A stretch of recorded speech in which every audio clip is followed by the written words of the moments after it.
Korinus Cingkru.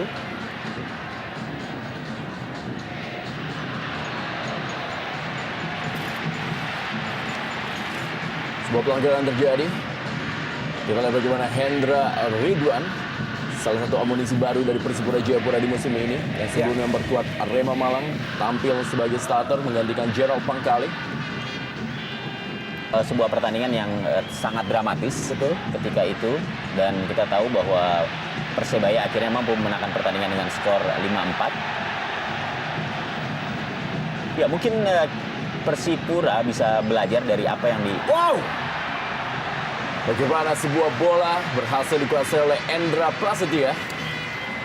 Umpan dari John Scarlett, musim lalu bermain di Jawa Timur, tepatnya di Persela Lamongan.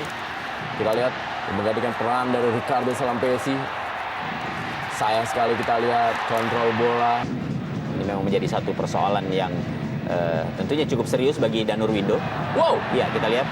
Kali ini kembali Paulo Romero berikan bola maksudnya kepada Beto Goncalves. Dan masih Beto Goncalves kali ini. Sebuah pelanggaran dari Anderson da Silva, dan tampaknya kartu kuning pertama dikeluarkan kepada Anderson da Silva yang harus melakukan pelanggaran tersebut agar Beto Goncalves sudah masuk dalam kotak penalti. Satu cermin penting ketika baru saja kita bicara bahwa persoalan sentral dalam lini belakang Persebaya adalah persoalan koordinasi. Terbukti baru saja kita lihat, dan saya pikir apa yang dilakukan oleh seorang Anderson da Silva adalah pilihan terbaik untuk menghentikan seorang Edwin Fagdalam kali ini, dan sebuah peluang. Kita lihat bagaimana sundulan yang dilakukan oleh Paulo Dumeri. satu kesempatan yang cukup baik, saya pikir.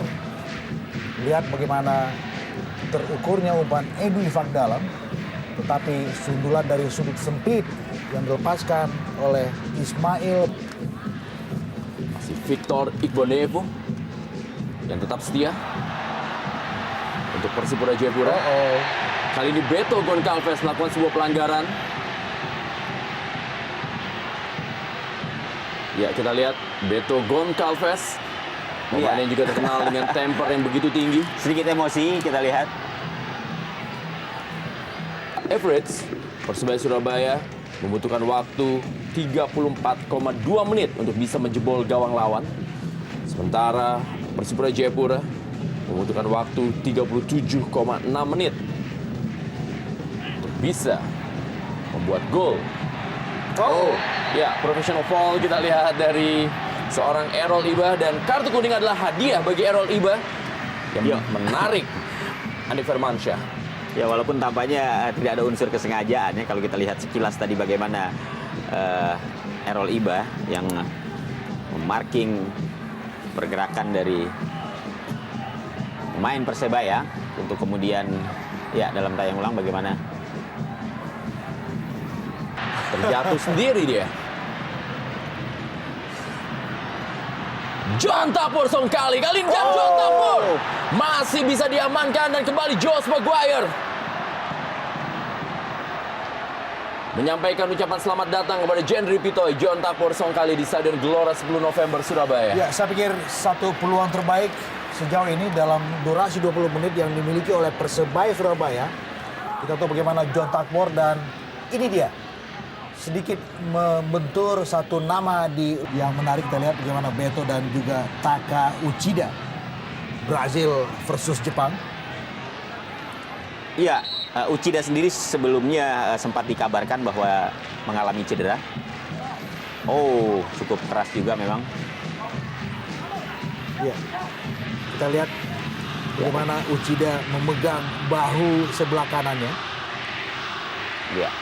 Ada sedikit cukup keras, saya pikir, tubuhan kemudian diterpa juga oleh Jan. Beto memang dikenal memiliki skill individu yang sangat bagus, dan kita melihat bibirnya mengucurkan darah. Iya, tampaknya kita belum tahu apa yang menyebabkan mulut dari Beto ini mengalami cedera. Iya, tampaknya sebuah hadangan dari Taka Uchida, keras kita lihat. Iya, dan tampaknya memang ada tangan. Menguasai bola bagi Persebaya Surabaya. Andik Firmansyah. Ya, pelanggaran dari Hendra Ridwan terhadap Andik Firmansyah. Ya, jelas terlihat Hendra melakukan dorongan terhadap Andik. Iya.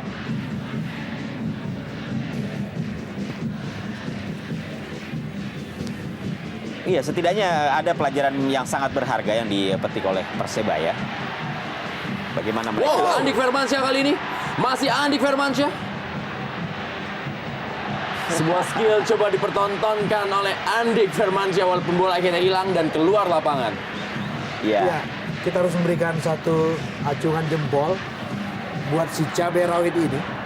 Bagaimana dia begitu percaya diri setelah berhasil melewati John Scarlett 30 menit.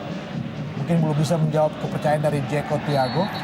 Ya, sebuah hal yang agak sedikit berat memang bagi John Scarlett yang biasa tampil sebagai center back di Persela Lamongan. Dan kembali kartu kuning dikeluarkan oleh wasit Armando Pribadi. 3 kartu kuning telah dikeluarkan oleh wasit Armando Pribadi.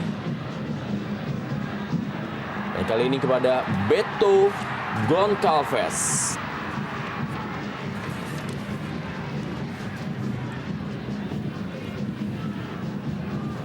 Ya, sebuah gerakan tangan kanan dari Beto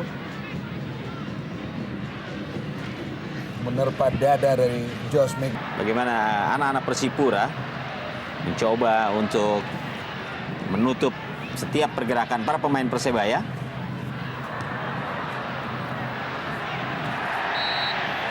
Ya, pelanggaran Errol Iba. Harus berhati-hati tentunya Errol Iba. Telah melakukan pelanggaran demi pelanggaran dan telah menerima kartu kuning. Ya, sebuah intercept yang cukup berani dari Nugroho.